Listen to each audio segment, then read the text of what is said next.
Opinion. Osinbajo'S presidential bid could force APC to abandon the idea of a consensus candidate. Welcome to the news and thank you for tuning in to listen. Recently, Vice President Osinbajo declared his interest in running for president in the forthcoming 2023 presidential election.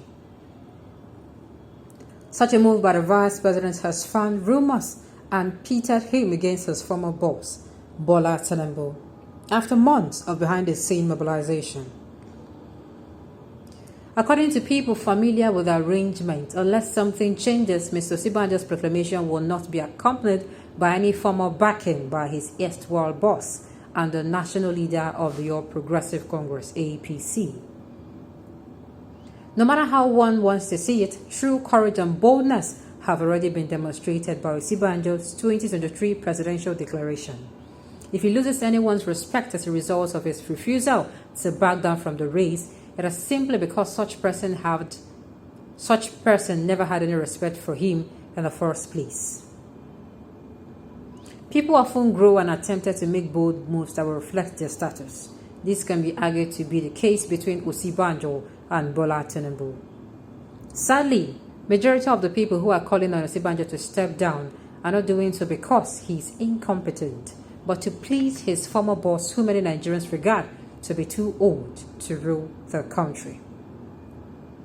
Looking at the influence of Vice President Osinbajo and Bola Tinubu across the country and within the APC, one can easily conclude that a primary election will be held for the APC. Nigerian President Muhammadu Buhari may not endorse or appoint any candidate for the presidency in 2023.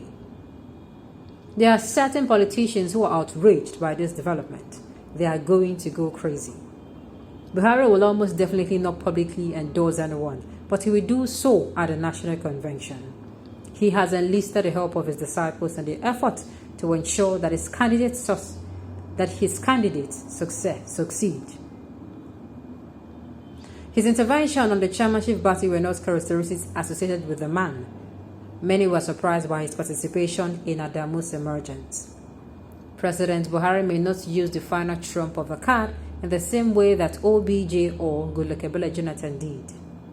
However, he will set his acolytes in action with the arsenal that will be required to win the primaries. The truth is that Buhari has never expressed a genuine desire to intervene in internal party affairs, which is why the party's internal crisis dragged on for so long.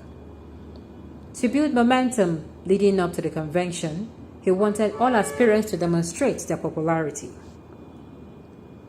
However, the governors of the APC went to him and persuaded him that because they had an impact on who emerged as the party chairman in their respective states, it was only fair that he should have an influence on who emerged as the national chairman. In addition, he nominated a candidate who appears to be impartial. Nobody had Adamu Abdullahi's backing before President Buhari backed one of the candidates and the lobbying began in his favor. Kaduna State Governor El-Rufai stated this on national television. President Buhari and Tinubu camps each created a party chairman in the years leading up to the 2023 general election. But no one ever mentioned that the president or Tinubu had anointed a presidential candidate in 2014. It is getting really interesting. On those notes, we have come to the end of the news. We say thank you for tuning in to listen. Until I come your way next time, enjoy the rest of the day.